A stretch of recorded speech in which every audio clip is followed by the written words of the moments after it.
Hey everybody, welcome back to another Woodpack build with me, Anthony, and the shop supervisor, Bob Barker. So for this build, we're going to be making a coffee table that's going to go in my living room. So I had a general idea of what I was looking for. I just wasn't sure if I was going to be able to do it at first. So I just basically grabbed a piece of plywood. Don't ask me why I did that instead of paper. And I just started sketching out the shapes that I was thinking of for the legs of the table. Once I kind of got that refined to where I wanted, I transferred it onto some paper, then cut out the paper, and that seemed to be working for what I was thinking of. So then my next step is I just got a really thin piece of plywood and I transferred that over to there to cut it out. Now this whole part was before I even got any of the materials. I basically just wanted to see if I was going to be able to make the template that I wanted.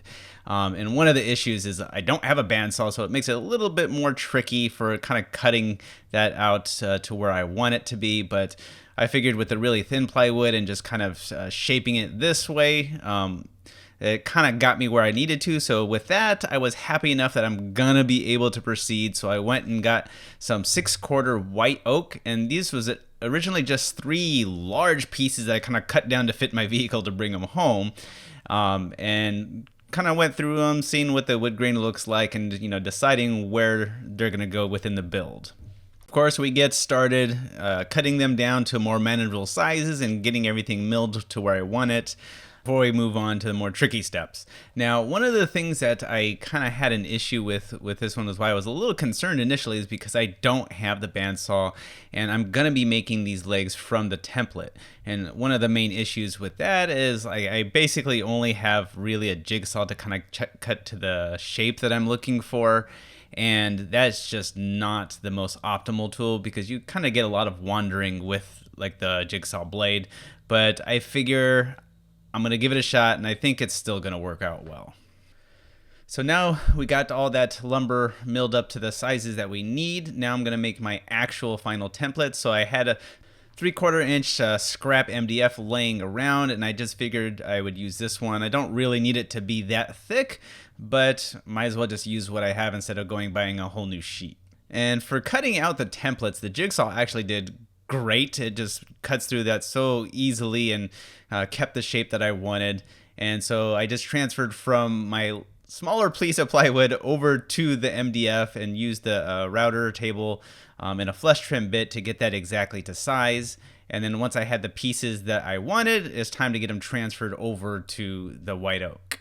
And at this point, I'm bubbling with confidence because I am very sure everything is going to go smoothly and it's going to be a hassle-free build, but spoiler, it definitely was not. So before I cut these out with my jigsaw, I wanted to get the pieces down to a much more manageable size and also, separate each individual piece of the legs. That way I didn't have to go through all those.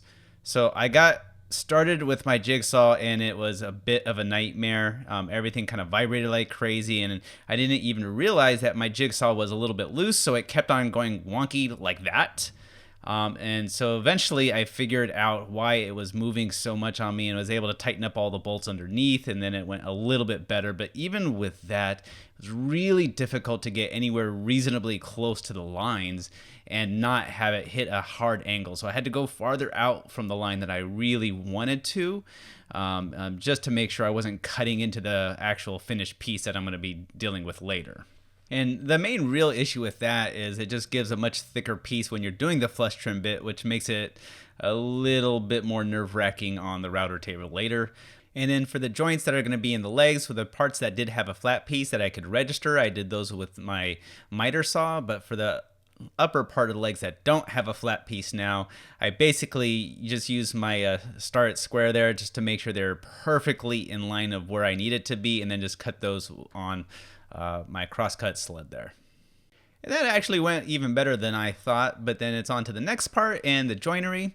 And I am going to use dominoes in this. I drew it all up on the pieces of wood because I wanted to make sure there's nothing going to be exposed and that I could use the thicker dominoes. So I'm going to go with the thickest ones that you can do with the regular domino joiner, which is like the 10mm ones. And this is the joint that probably stressed me out the most out of the whole thing because I want this to be strong, and I was a little concerned about what the forces with when I'm going to be attaching it to top later. I don't want there to be a lot of force on that, ripping that apart over time. But actually, once I got those couple dominoes in place and put it together, it was really sturdy, even without the wood glue. So once I was happy and got all 4 of those joints prepared, it was time to get them glued up. So I made sure we covered everything with a good layer of glue. Then I used these extra pieces that I put together when I was making my patio furniture to help get that 45-degree angle clamping pressure on it. And with those clamped firmly to each piece and one across, the joint came out pretty nice. So next up is getting the top panel put together. Now it is going to be a circular, which is why you see me kind of drawing out a rough circle. Now that's not the actual final shape, it's just giving me an idea of where it's going to be, so I don't have the dominoes for this exposed either. And this is a bit of a departure from most of my builds because I tend to go more with kind of harsher lines, more kind of square modern type stuff. This is going to be a little bit more flowing and a lot more rounded and curves everywhere compared to what I typically do. Now for this top panel, there's actually 5 pieces that are going into it because it's going to be about a 4-foot diameter circle.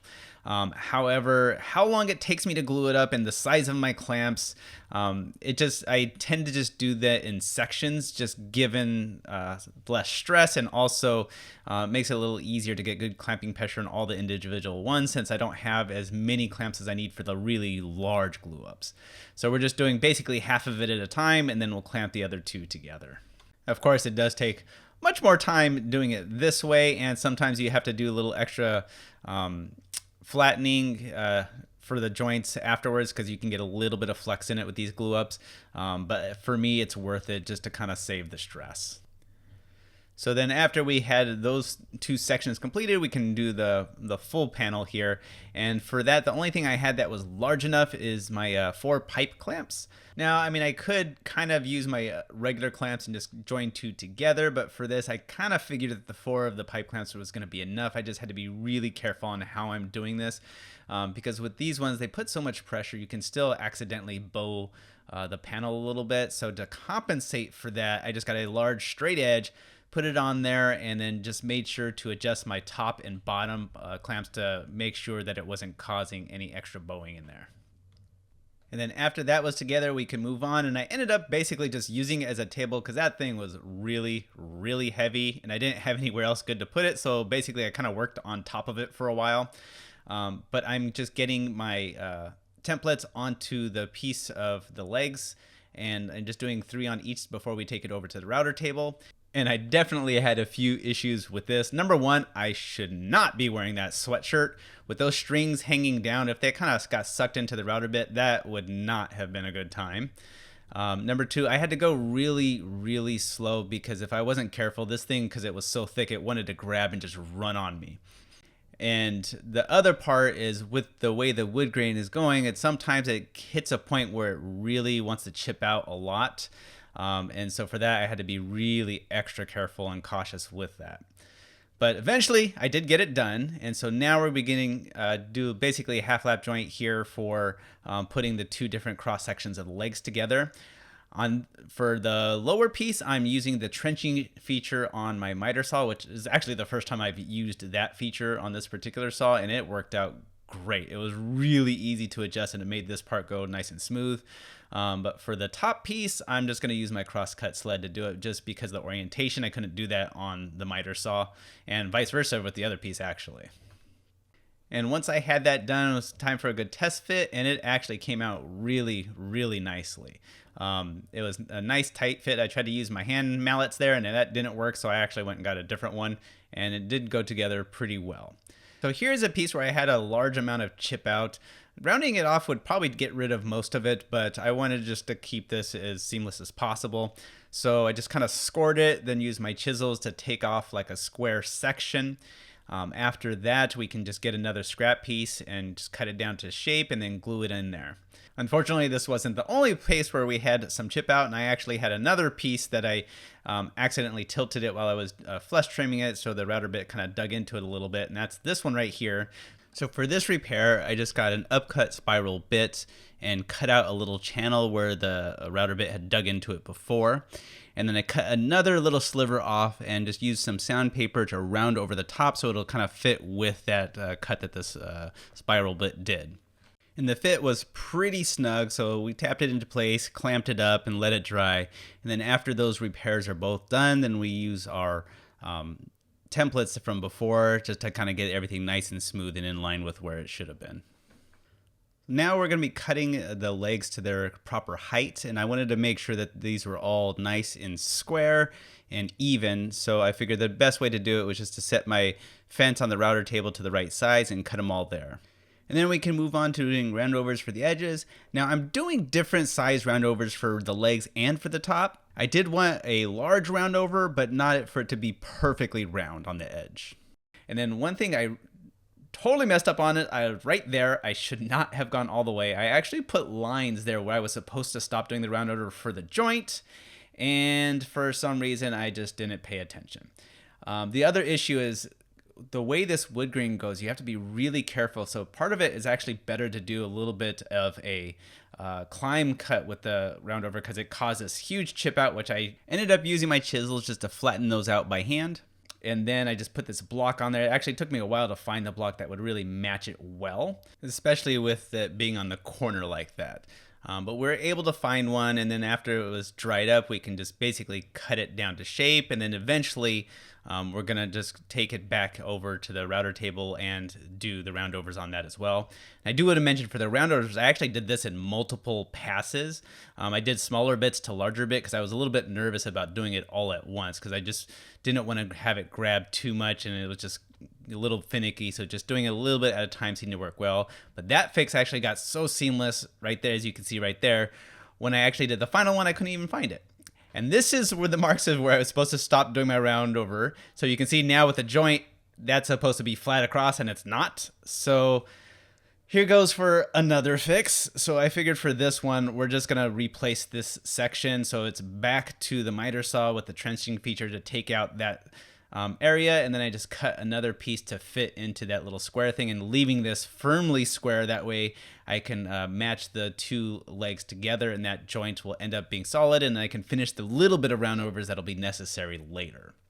Now at this point I actually had really mixed feelings because it was driving me crazy, all these little issues that were popping up. But to be honest, I actually kind of had a lot of fun fixing them too. And as you can see with all these different ones, they all had different fixes. So it was kind of interesting just to kind of go through that experience with this particular piece. So for here, we're just basically sinking in some furniture legs there just to keep it level, just in case the floor is not exactly level, and nothing in my house is. So I'm sure those are going to be quite necessary. So after we had that done, it's time to get a lot of sanding, and I just kind of finish all the roundovers and smooth them out by hand. That just seems to be the easiest way to do it for me because I feel pretty confident on keeping that same roundover, not really altering the shape, but getting it smooth how we need it. So with that done, now we can finally get these two legs glued up. And so it's basically just one joint in the middle. So I slathered the whole thing there with glue. Then we can get these joined together. And with the patch that I put in, it actually had a pretty nice joint in the end. And for this one, we only needed just one single clamp, and that got plenty of pressure over that. So we can set that to the side and get back to working on the top again. So I don't have a circle cutting jig, so basically I just got a 1/2-inch piece of plywood that I had and mounted my router to one end, and that is just my trim router. Put a screw with a washer underneath just so I had a little bit of movement in it, and tested it out, and it actually worked pretty darn good. And so the plan is just to use a spiral bit and just keep on using this jig to go in circles to get the cut. Now I am going to go all the way through with this jig. Typically, I see most people will do just a partial cut with the jig in the router, and then they finish it up with the bandsaw, and then get a flush trim bit to get everything nice and smooth. However, for me, that was just not an option. I don't have a bandsaw currently, and using the jigsaw just made me way too nervous because the way that blade would move when I was cutting the other pieces, I was just too afraid to cut into it and ruin this large round top. So I figured I'm just going to stick with the router, and it actually came out really well. That spiral bit made quick work of it in about 4 to 5 passes. Now you can see with the shape really in there for the legs that it has a much more rounded and a flowing feel to it. And so now we're coming back and just getting that center piece with the same round over as the rest of it and getting rid of the rest of that square piece, as you can see there. Then it's on to the next problem. As we're waiting for things, a big crack developed, and that crack went through the top all the way to the bottom. So I figured the best way to fix it was just get some glue and use my vacuum underneath to suck the glue into the joint, and then we use our bar clamp to add some pressure to it, and it actually worked out beautifully. In the end, the crack disappeared. You can't even see it anymore. So now here's another issue. So this with the round over bit, it kind of goes in that clockwise fashion, which is not a big deal for the regular grain, but you can see more to the right of the screen that that grain is starting to get at such a harsh angle, it basically wants to rip it out. So for those pieces, you gotta do a climb cut, otherwise you're just gonna have terrible chip out. So I marked those with a pencil and just did those small sections with a climb cut with my router, and then I went around and did the regular round over on the rest of it. And just like the other one, I did this one in a couple passes, and I didn't do as big of a round over on the top as I did with the legs, because I just felt like I didn't need it as quite a large round over as those pieces had. Now the next decision is how to attach the legs to the top. So now the wood grain is oriented towards me to the screen here, and the wood movement is going to go laterally. So what I wanted to do is orientate my legs so that the pressure isn't directly on those joints. So I did it kind of like this. So if it moves from side to side on the screen, those legs are going to kind of flex out a little bit as opposed to pulling directly on one of the joints. And I figured that should work out okay. And so I'll just add some dominoes to get those into place.